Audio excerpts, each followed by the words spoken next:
Hi, I'm Tara Bennett, and I'm a contributing editor for Sci-Fi Wire, and I am so pleased today to be talking Wonder Woman with the woman that is going to be responsible for her further adventures, writer Shea Fontana. Hello. Hi, Tara. Thanks for having me. So now you are going to get an opportunity to write the traditional Wonder Yes. Woman for DC. And so talk a little bit about the moment when you first found out that you were going to get the chance to take over this, kind of seminal title.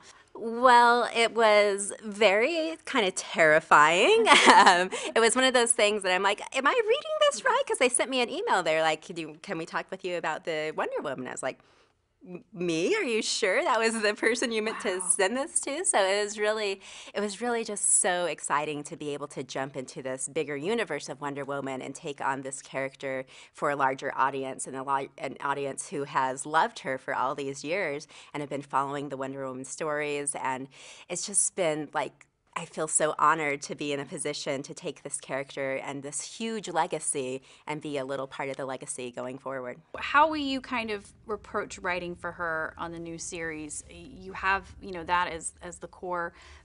Do you want to kind of bring some elements in that maybe haven't been explored before, or is there an angle that you are just very interested to kind of chase with her as a character? I think I always like putting Wonder Woman in impossible situations. I think that's it's really fun to see her, in a world that is gray.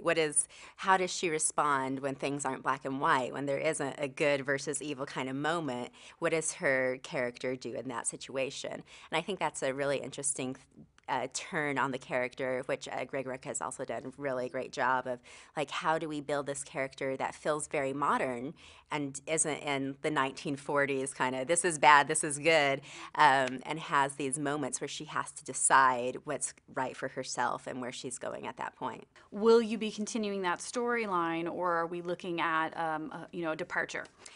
So we are continuing with all the stuff that Greg Rucka has put in place. He's made just this gorgeous world and these really strong characters and really incredible.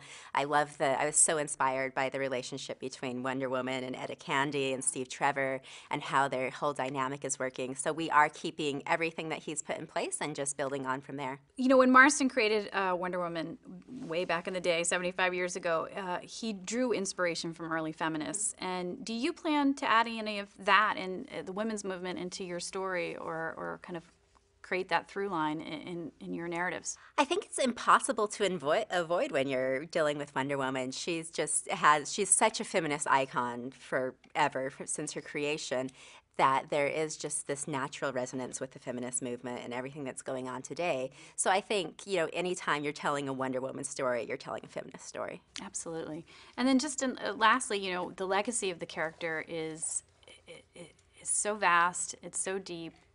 What are you hoping that you will be able to share with your version of the character that will endure, Right. that will stay? Oh, goodness. I really hope that I think it's a sense of hope that I want to endure with the character because, things can get so dark in comic books that I really want to.